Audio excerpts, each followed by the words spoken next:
भगवान की लीलाओं को आखिर कौन समझ सका है। आज की कहानी इसी पर आधारित है। राजा मोर ध्वज।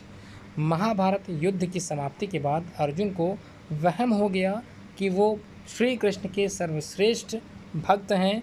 अर्जुन सोचते कि कन्हैया ने मेरा रथ चलाया, मेरे साथ रहे, इसलिए मैं भगवान का सर्वश्रेष्ठ भक्त हूँ।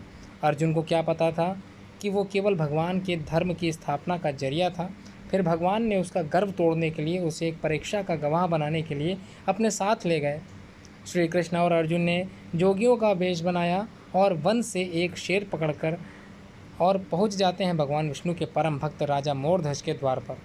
राजा मोरध्वज बहुत ही दानी और आव भगत वाले राजा थे। अपने दर पे आए किसी को भी वो खाली हाथ और बिना भोजन के जाने नहीं देते थे।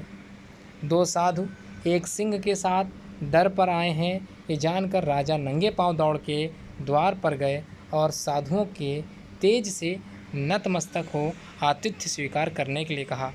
साधु ने मोरध्वज से कहा कि हम मेज़बानी तभी स्वीकार करेंगे जब राजा उनकी शर्तें मान लेगा। राजा ने जोश से कहा, आप जो भी कहेंगे मैं तैयार हूँ। साधु ने कहा, हम तो ब्राह्मण हैं, कुछ भी खिला देना, पर यह सिंह नरभक्षी है। तुम अगर अपने इकलौते बेटे को अपने हाथों से मारकर इसे खिला सको तो ही तुम्हारा आतिथ्य स्वीकार करेंगे। साधु की शर्त सुन मोरध्वज के होश उड़ गए। फिर भी राजा अपना आतिथ्य धर्म नहीं छोड़ना चाहता था। उसने साधु से कहा, प्रभु मुझे मंजूर है, पर एक बार मैं अपनी पत्नी से पूछ लूँ। भगवान से आज्ञा पाकर राजा महल में गया तो राजा का उतरा हुआ मुख देखकर पतिव्रता रानी ने राजा से कारण पूछा। राजा ने जब सारा हाल बताया तो रानी की आंखों से अश्रु बह निकले। फिर भी वो अभिमान से राजा से बोली कि आपकी आन पर मैं अपने सैकड़ों पुत्र कुर्बान कर सकती हूँ। आप साधुओं का आदरपूर्वक अंदर ले आइए।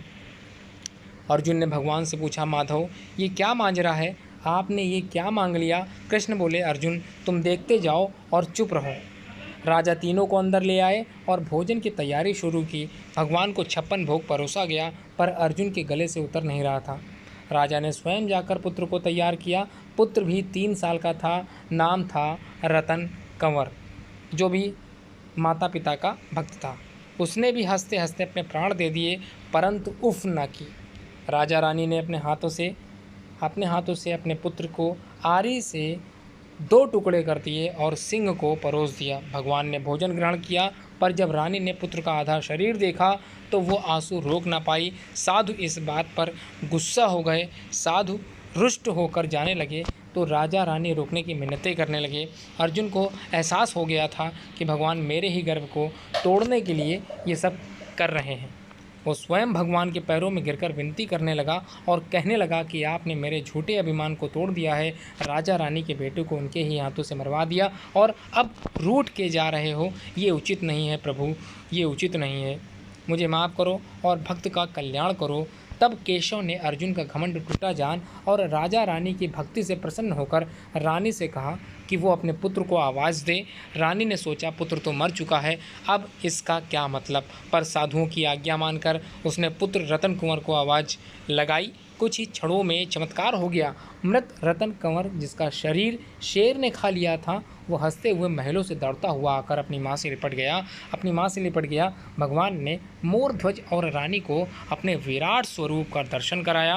पूरे दरबार में वासुदेव कृष्ण की जय जयकार गूंजने लगी। भगवान के दर्शन पाकर अपनी भक्त सार्थक जान मोरध्वज की आंखें भर आईं और वो बुरी तरह बिलखने लगा। भगवान ने राजा मोरध्वज से वरदान मांगने को कहा तो राजा रानी ने कहा, भगवान एक ही वर दो कि अपने भक्त की ऐसी कठोर परीक्षा न लें जैसी आपने हमारी ली है। तथास्तु कहकर भगवान ने उसको आशीर्वाद दिया और पूरे परिवार को मोक्ष दिया।